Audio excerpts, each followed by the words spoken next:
Bom, Paulo Gustavo foi um ator, um artista espetacular, uma pessoa, um ser humano maravilhoso, e que comoveu o Brasil, né? Quem gosta de cultura e acompanhava Paulo Gustavo sabia o quanto ele era amoroso, carinhoso com todo mundo, fazia o Brasil sorrir. E eu ainda fico no YouTube, em algumas coisas assim, na TV fechada, eu ainda assisto algumas coisas dele porque ele é muito alegre. Quando eu estou muito para baixo, eu vou lá e é muito bacana, Paulo Gustavo. Duas coisas. Eu queria que você explicasse um pouco o que é essa lei, Paulo Gustavo, né, e como é que está a relação com você, Margarete, como ministra da Cultura, e quais são as perspectivas para o Ministério da Cultura nos ajudar aqui na cultura, apesar de, mesmo ela sendo baiana, a gente tem os viés aí. Então, explica aqui para a gente o que é essa lei Paulo Gustavo, né, para as pessoas entenderem o que é, porque tem muita gente que pensa que o Estado tem que meter a mão no cofre e entregar o dinheiro, não é assim que funciona. E como é a relação, né? Está mais estreita aí com Margarete. Então, a Lei Paulo Gustavo foi uma lei emergencial do senador Paulo Rocha, do PT do Pará, ex-senador agora, durante a pandemia. Como a cultura foi muito afetada, já estava sendo afetada pelo governo, né? Por aquele desgoverno, que a cultura foi o símbolo do desastre que foi essa gestão passada. E o desastre, inclusive, com as pessoas com total falta de capacidade que eles colocaram para gerir a cultura brasileira. Eles acabaram com o ministério, baixaram para Criaram uma uma secretaria, secretaria. E, botaram polícia dentro da.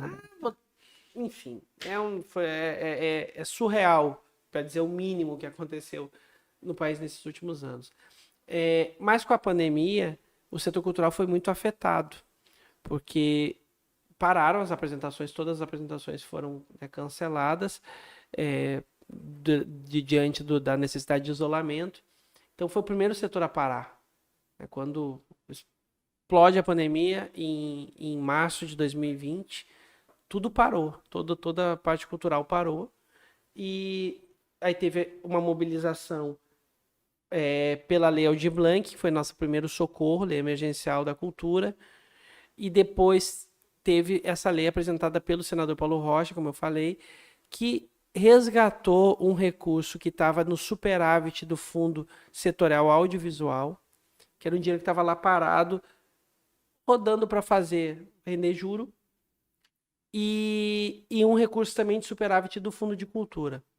E apresentou esse projeto da criação da Lei Paulo Gustavo.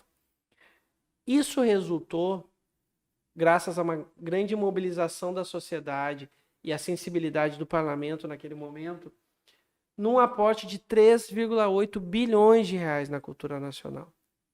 O maior da história. Mas não só isso. Como essa lei foi feita num período dessa esculhambação nacional, o que os parlamentares fizeram? Colocaram, não é o governo federal que executa. O governo federal só faz o repasse para os estados e para os municípios. Então, isso fez, além do recurso ser inédito, fez pela primeira vez na história desse país, como diz nosso presidente Lula, haver um repasse de recurso federal para a cultura para todos os municípios brasileiros.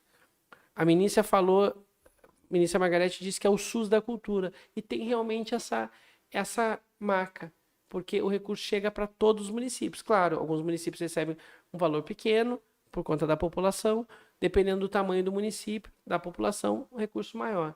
E os estados também, um recurso direto. O que nos permite uma gestão compartilhada. Então nós vamos poder, com isso, apoiar fazeres culturais em todo o estado. Primeiro, os municípios podem com seu recurso próprio, mas projetos que são um pouco maiores, o que a gente pode fazer? O município dá sua contribuição e o estado chega junto e complementa, a partir de uma política nacional que vem por um repasse federal, como eu já falei, mas que a gestão é nossa aqui. Então, é uma possibilidade de investimento na diversificação do fazer cultural muito grande, porque que acontece? Quando o recurso é concentrado na capital e em grandes cidades, como historicamente aconteceu, assim como nacionalmente as leis de incentivo sempre tiveram uma concentração muito grande no eixo Rio-São Paulo, a gente acaba... Não é que a cultura não esteja acontecendo nas cidades menores, ela está, ainda mais no estado como a Bahia. A gente tem muita vivência e vida cultural nos 417 municípios, na sede, nas roças, nos quilombos, nas comunidades indígenas, em tudo. Todo lugar tem um fazer A cultural. gente estava falando aqui dos ternos de reis, que Exato, esse ano exato. quase que não saiu quase nenhum, né? Na Chapada tem uns ternos de reis também. No Recôncavo No também. Recôncavo. Então esse recurso chega em todo lugar e nos permite, pela primeira vez, essa chegada do recurso do Estado, mas também que nós chegamos com política. E aí vem a importância, respondendo a sua segunda pergunta, sobre a ligação com o governo federal. Primeiro, admiração total por Margarete, por toda a sua vivência, a sua trajetória, como uma mulher que não só é uma artista, mas sempre foi uma ativista, uma militante muito reconhecida, uma pessoa que sempre teve lado, sempre se posicionou. E as nossas conversas, a gente conversa muito, desde o início. Desde do momento que eu fui escolhido secretário, a gente conversa muito. Não tem uma semana que a gente não fale. Às vezes a gente fala um pouco mais, a gente fala um pouco menos. Até porque eu tenho muita vivência de Brasília também, então a gente troca muito sobre isso. Mas o que eu sempre digo, que ela naturalmente, pelo coração, pela vivência, por ser baiana, ela sempre me diz, por mim eu levaria tudo para a Bahia. E eu já disse isso para ela, eu disse, Marga, você não precisa levar tudo ou fazer tudo na Bahia. O que você tem que fazer como ministra é que a sua política seja com as adaptações necessárias, mas seja também construída e tocada pelos estados e, consequentemente, pelos municípios. Porque a gente precisa de sistema. Não adianta a gente ficar fazendo, o município vai para um lado, o estado vai para outro e o governo federal vai para outro. Aí não tem recurso que chegue. E a política não tem efetividade. Porque não importa, eu sempre digo isso, Suíca, não importa quem faz. Ali na hora, porque está chegando, o recurso é tanto do federal, é tanto do municipal.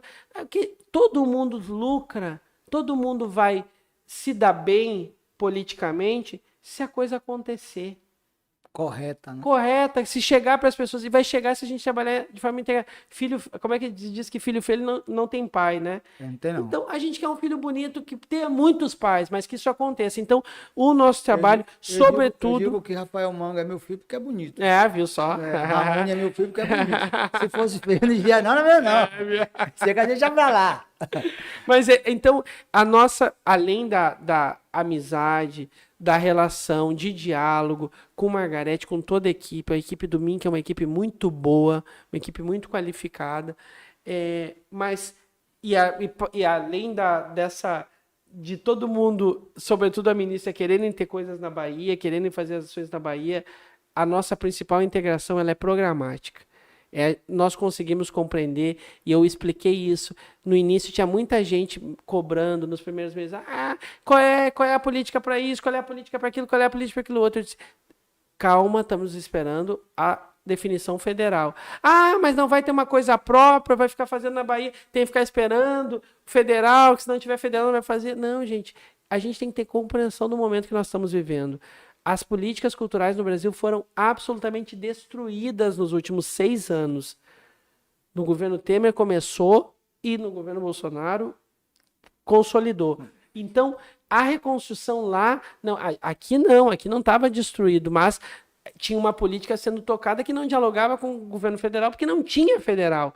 Então, nós precisávamos que o governo federal, de fato, sentasse, recompusesse o ministério e começasse a apresentar suas políticas para que nós, então, pudéssemos fazer alinhados com o governo federal e também com uma orientação aos municípios. Não é impondo nada, mas isso tem funcionado muito bem. O diálogo com os municípios, no geral, independente do partido, do prefeito, do secretário, da secretária, o diálogo é institucional e tem acontecido bem, porque isso eu acho que importa, sabe, Suíca? É a nossa capacidade de democratas que somos compreendermos o poder instituído. É o que eu sempre digo. O voto que elegeu Lula é o voto que elegeu Jerônimo e é o voto que elegeu o prefeito de cada cidade, independente do partido que ele está.